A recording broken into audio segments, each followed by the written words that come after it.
back on the 0 Hour. I, as always, am your host, Richard RJ Eskow. Joining us now is our good friend, Mike Elk. Mike is, of course, the editor and publisher of Payday Report, which, if you're not following, you should be right now, paydayreport.com. He reports on the world of labor, and there have been some fascinating developments I want to talk about with him. So first of all, Mike, thanks for coming back on the program. Thanks for having me on. Oh, it's always a pleasure. And let's start with the one on everybody's lips right now, Amazon. First of all, for the 6 people out there who don't know, I just insulted my listeners, but for the 6 people out there who don't know, just give us a quick rundown of what happened at Amazon. Yeah, well, on Friday, Amazon workers in Staten Island voted to form the first Amazon union in the United States. This was formed by an independent union, the Amazon Labor Union, which was set up led primarily by a worker who was illegally fired for organizing a wildcat strike back in March of 2020.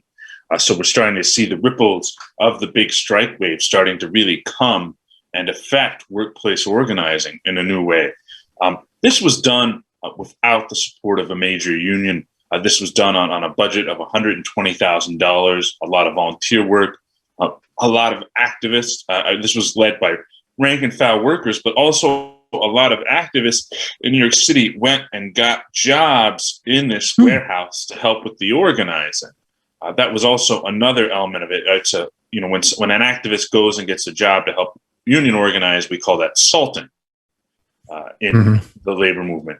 So there was a lot of people that were salting as well. This was a formula that was used heavily in the 1930s when you had small unions that were formed on their own, that people felt an ownership of.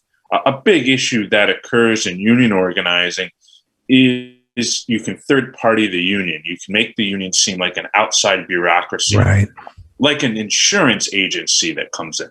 Actually, when I was down in Alabama last year covering WREDSU's big time defeat in Alabama, one of the union organizers said to me quite literally, and it was scary, one of the union organizers told me, a union is like an insurance policy. You don't even know it exists till you get in trouble. And I said, well, if that's your union's attitude, that's not very good. And they lost 2-1. And actually the workers up in Amazon in Staten Island, the Amazon Labor Union, independent union, had traveled to Alabama to see how RWDSU was doing the campaign there. And they were really turned off by how choreographed and how scripted it was. I was down there during this same campaign, and it was a very, very scripted affair. They only made 2 workers in the plant available to the press. It was very limited. It was very on message. And then the other thing is, the workers at Amazon are very young. The old and the young workers tend to be pitted against one another. But because of the type of physical stamina required, you could walk up to 12 miles a day in some of these Amazon warehouses. I mean, there have been studies that show people do walk 12 miles a day regularly, moving things back and forth. It tends to be a much younger workforce. And one of the issues I noticed in Alabama was how much they were leaning on older people who had been church leaders. And every rally would seem like it turned into some sort of revival, and they'd be talking about Jesus, which as a Jew, quite frankly, the South made me very uncomfortable. Jews were anti-proselytizing. We don't go out and stick our religion down other people's throats. So if I was feeling that way as an outsider who was supposed to be there, absorbing it, how were, average, black 20-year-old working class kids that don't go to church feel about that? It didn't have a very fun vibe to it versus the folks that were running the union drive in Staten Island did a lot of fun. They had barbecues every day. They had free food. They were able to win an NLRB ruling in November, which allowed them into the plant, into a break room to give out free food whenever they wanted. So they were set up 24/7. They had WhatsApp language apps in different languages. And what was interesting that the New York Times and others have reported is they just didn't give out free food. They were also advertising they were giving out free weed. Oh, really? Well, organizing It's legal in New York. Right. And organizing evolves, right, with the times, So, Mike, first of all, everything that you said, I mean, I love the, perspective you bring to it. Number one, that the unions historically, I mean, if you read as you have, and as I have somewhat the history of labor organizing in this country, what you see when you read this stuff is the purest form of face-to-face democracy, right? Democratic organizing. And that's what you're describing here, as opposed to like the kind of hierarchical Alabama part of it. Secondly, I love the fact that $120,000 beat this $500 billion corporation or more. And thirdly, the fun aspect of it, I mean, to me, you really know you're in a movement when you're having a great time, even when it's tough. You feel fulfilled, you're fully engaged, and yeah, maybe you're giving out free weed, free food, whatever else. But that to me, solidarity is a word that I think it's cast in stone too much, but that to me is living solidarity. Yeah. And I think the other thing was neat was they were making these TikTok videos that everyone was watching, and in a plant where this was out on Staten Island on, in the marshlands facing New Jersey. So, you had people commuting an hour, 2 hours back and forth from work. So they were doing a lot of stuff on TikTok that was fun, that had edgy rap music. I mean, one of the leaders of it was a rapper who, before he, spent 5 years working at Amazon warehouse and toured with Meek Mills and these people. And they made it fun. They made the parties fun. And it certainly didn't look like most campaigns. And, the leader of that effort, Chris Smalls, he told NPR the other day, Amazon has been around for 28 years. For 28 years, established unions have failed to organize Amazon, whereas our union did it in 11 months. I think this is a sign that the regular union model is broken, that it's too bureaucratic, that it's time to move on from that. And it's time to allow more independent unions. Speaking of independent union victory, United Electrical Workers UE, where my dad worked for 44 years, yesterday won a major union election at MIT to represent 4,000 grad students at MIT, graduate employees, 4,000 graduate employees. They prefer to be called graduate employees. And this was another independent union. So, people don't like those big bureaucratic unions, and this should be a wake-up call for the labor movement.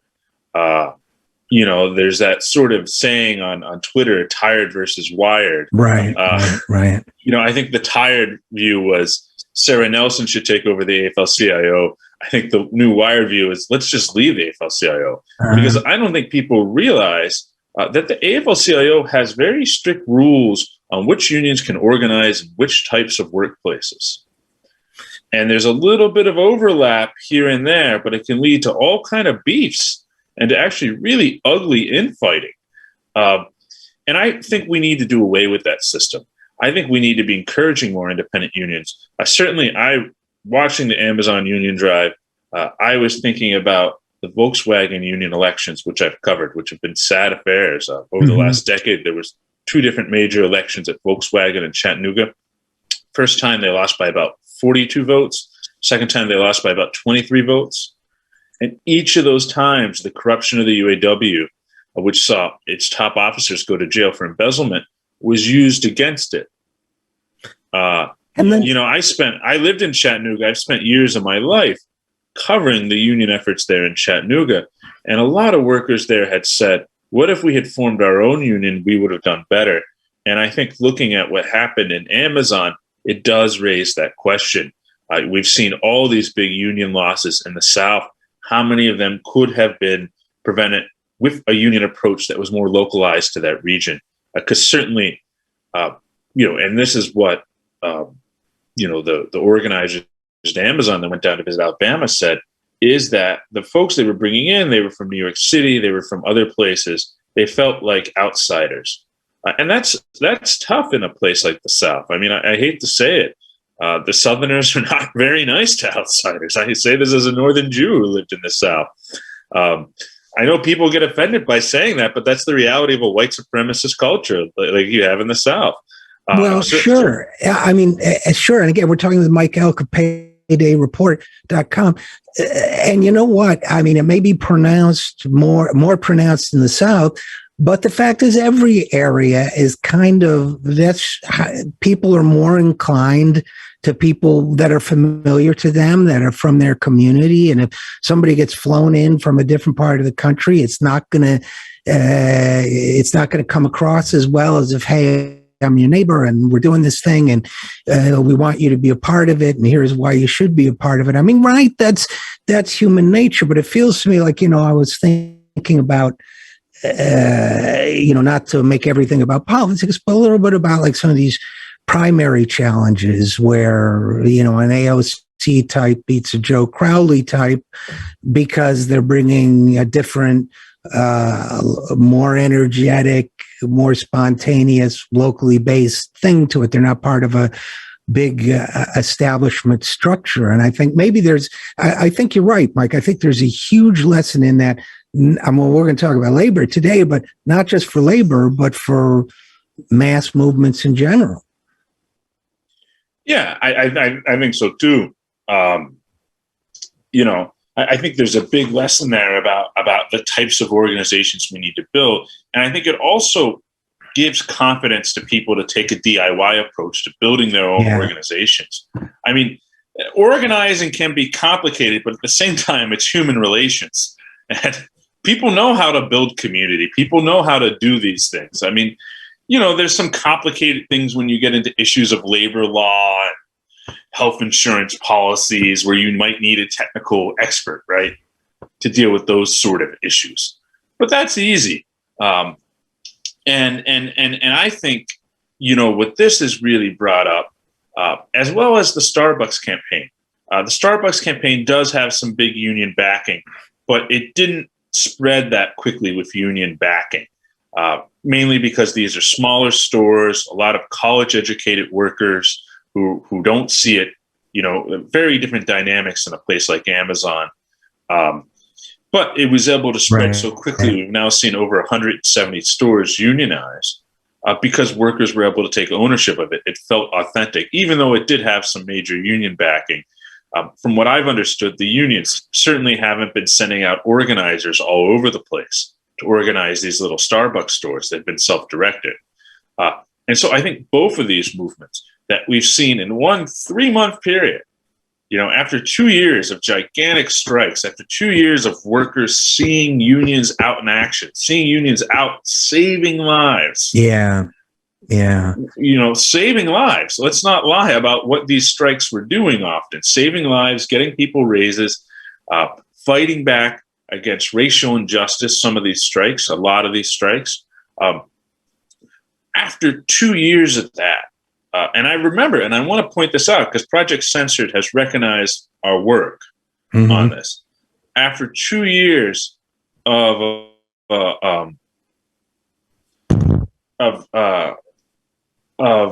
looking at this,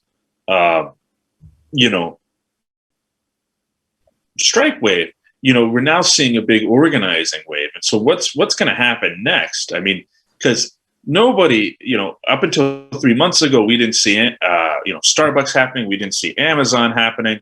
What else haven't we seen that's going to happen? Yeah, no, it's a great question. And, I was thinking, too, that there's a great lesson in the story of Chris Smalls, right? I mean, here's a guy who just spoke up, got fired. And now, I mean, we can tell the Christian organizers in the South, attempted organizers, the stone that the builders rejected became the cornerstone, right? I mean, here's a guy who turned from what seemed to be defeat. And it seems to me he was instrumental in making this thing happen, right? I mean, he was out there every day for months. I mean, he didn't work. I mean, I'm sure he figured out other arrangements. I know they had money coming in that I think he and others were living off of. I don't exactly know how much. I haven't been on the ground there. Unfortunately, we don't cover New York City much because it's such a big media market. We tend to cover smaller markets. Yeah, it's also expensive to, when you're operating on a limited budget, to base yourself for any length of time in New York City.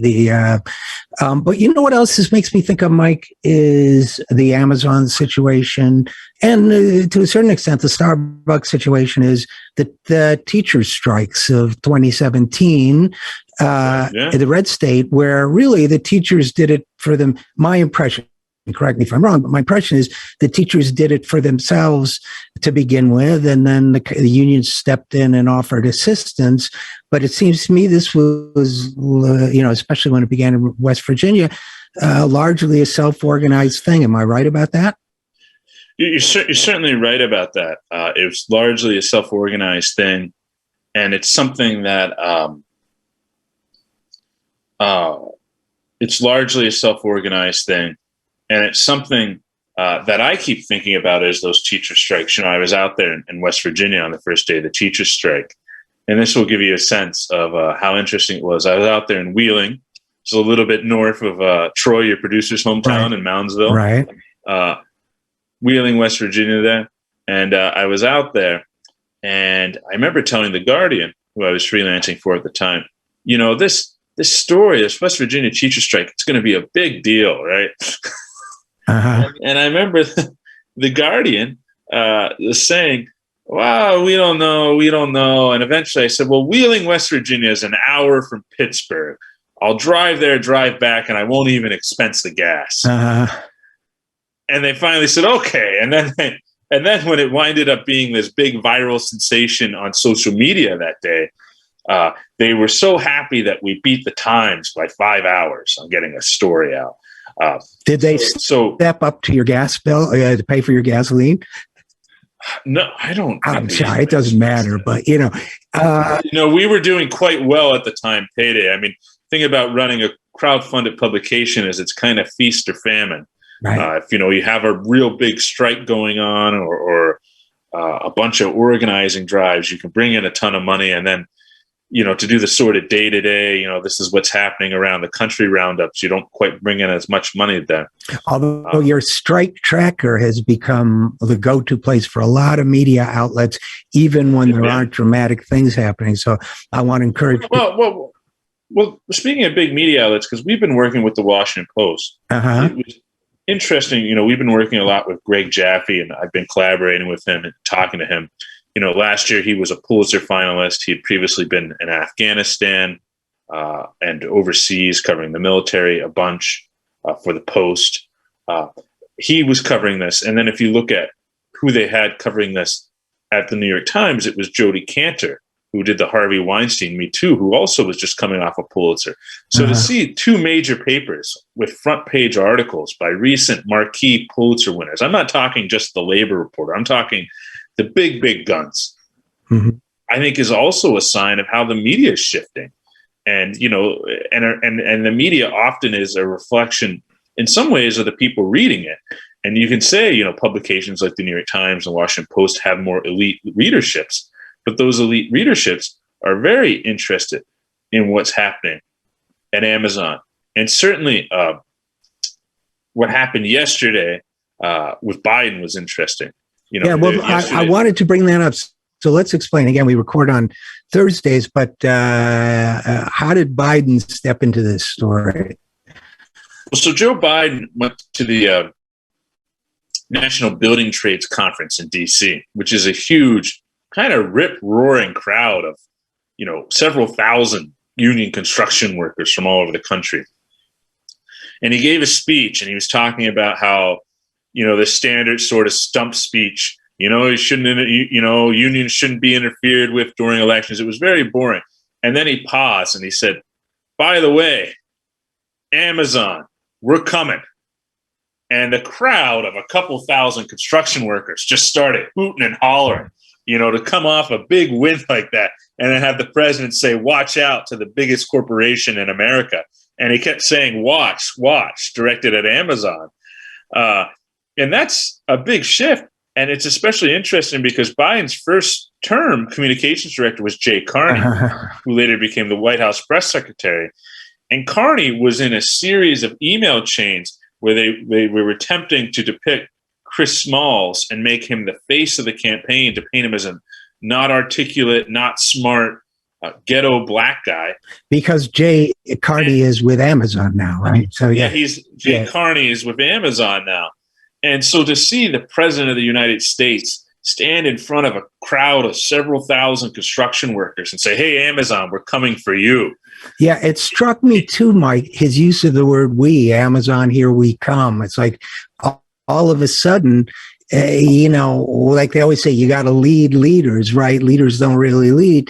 It's like these workers in Staten Island and elsewhere, they're leading, well, let's hope it turns into action, but they're leading certainly Biden's thinking and got him to, and by the way, what I heard afterwards was his staff was trying to downplay those comments. Like for a lot of legal reasons. Oh, I see. Right? Okay. All right. Well, there's a lot of legal reasons of this. There's a lot of legalese there. Because, they could claim that, the president appoints the NLRB chair. Okay. So he can't encourage strike action, right? But it was interesting because you could tell Biden stopped. He looked away from the teleprompters. He leaned in and he kind of had this grim on his face, like he was about, because Biden is known for making these off-the-cuff remarks and just says, Amazon, here we come. To all those union organizers in the room, that's a shot in the arm. Right. I don't know what that means. Is the president of the United States going to get involved? Is he going to put pressure on Bezos? Certainly, the federal government does billions of dollars of business with Amazon every year. Amazon Web Services is a huge government contractor. Right. So there is the potential for Biden to really sit down and say to Jeff Bezos, hey, Bezos, what are you doing? And this is also coming at the time that Biden is introducing a billionaire's tax. Right. No, you're right. And we didn't see Obama go after these rich folks in this way. And we didn't expect Biden to either. Remember early in his campaign in 2020, he reassured some millionaire and billionaire donors that nothing would really change. And so if nothing else, I mean, worst case, hopefully he'll do something, but worst case, number one, this gives a activist pressure to lean on him and his party. And number two, he's a weather vane, right? The fact that he feels the need to introduce this billionaire's tax, the fact that he feels the impulse to say, Amazon, here we come, it shows that the energy is shifting, and that excites me, to be honest. Yeah. And as a cultural figure, he has the ability to shift the conversation. Yep. Yeah. He's on every news channel. Imagine, Chris Smalls said that their union has received contacts from 50 different warehouses.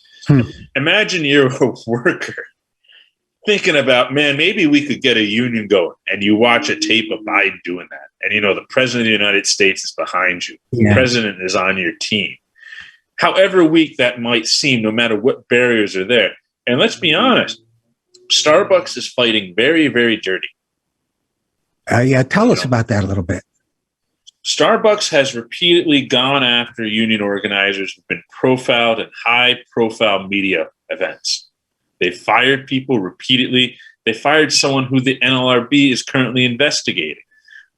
They fired, I think, something like over a dozen people, probably more than that at this point. It's tough to keep track of how many people these union busters fire.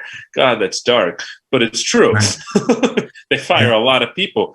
And so are we going to see this at Amazon? Look, Starbucks, it would be difficult for the U.S. to put a lot of pressure on Starbucks.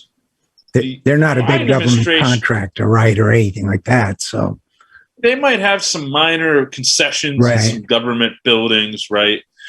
But Amazon, there's certainly lots of other people that do the computing and do that kind of stuff that Amazon does.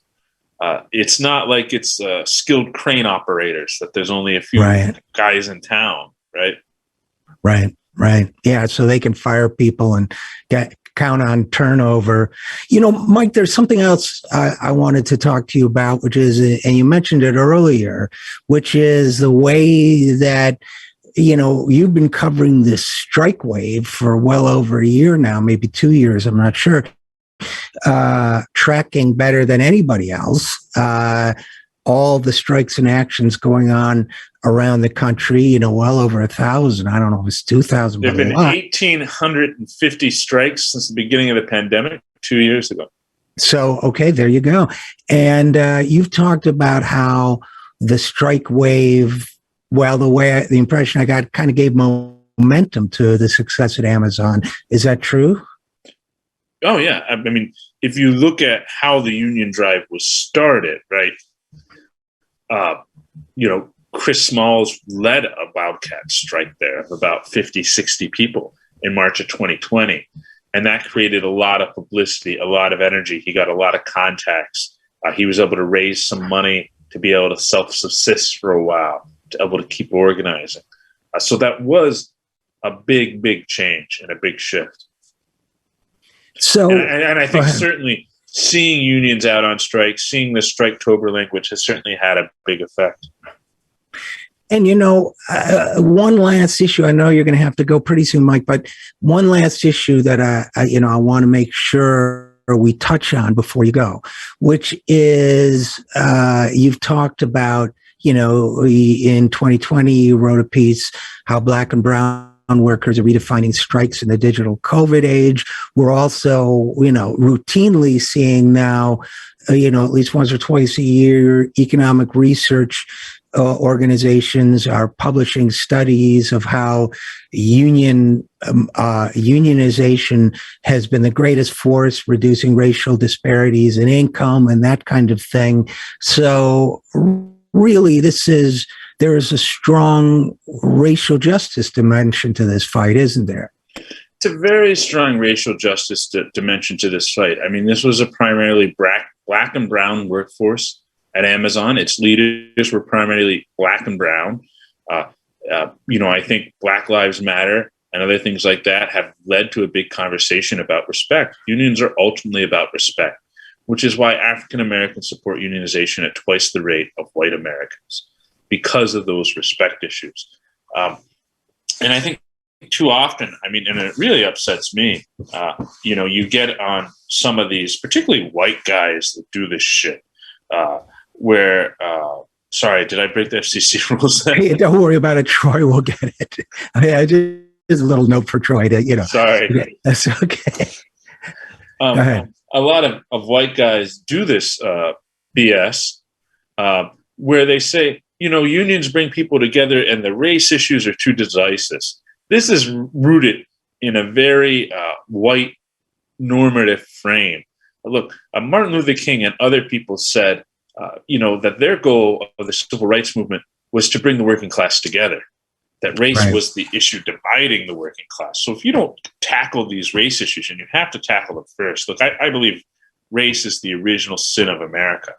I believe that strongly as a Jew, in particular, given my own experiences, having been targeted as a Jew, having been there at Tree of Life the morning of the massacre, where 11 people who were my friends and neighbors were massacred. This is something I believe is fundamental. And you have these unions that aren't touching really heavily on these race issues. Sure, they give a good race talk, but when it's time for marching, they don't do it. A great example is, Breonna Taylor in Louisville, a paramedic who was shot.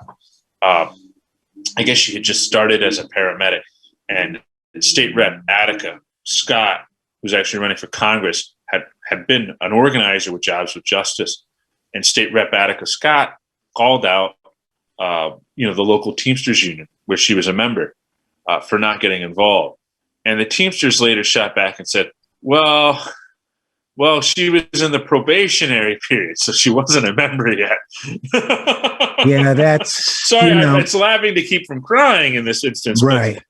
But and so contrary, Mike, it's so contrary to the spirit of whether it's the United Mine Workers, fighting for racial justice in the 19th century up to, people forget Dr. King was in Memphis the day he was shot to support a strike of largely Black sanitation workers in that city. So, so contrary to the spirit of what a union movement should be, right? Totally contrary to what the spirit of a union movement should be. So, it's a big issue. And it's something that I hope this drive, look, obviously, and Stephen Greenhouse brought this up, we could go one of two directions. We could go back into what labor officialdom does. And I was glad to see Greenhouse call out labor officialdom. And I think that's important. And, we could go back into that, or it could shake some things up. This Amazon labor union, they have this election here. This is an 8,000 person warehouse. It could maybe be 5,000 or 6,000 in the bargaining unit. Not exactly certain. But they have another one coming up at 1,500 workers, and they have some other interests. So they might grow into a larger union. I know they've raised about 200,000 online, which is significant. And they're getting some small support from some other unions. So we'll see where this goes. Yeah, it's so fascinating. And this might be the moment I've been waiting for my whole life, when the union movement, the labor movement, becomes a movement again and not an organizational structure. You know what I'm saying? And you are right in the middle of it with your reporting at paydayreport.com, which people should read and support. So thanks for all this great work, and thanks for coming on the program. Thanks for having me on again, Richard. I always look forward to it. And we'll be right back after this. I'm Richard RJ Eskow, and this is The Zero Hour.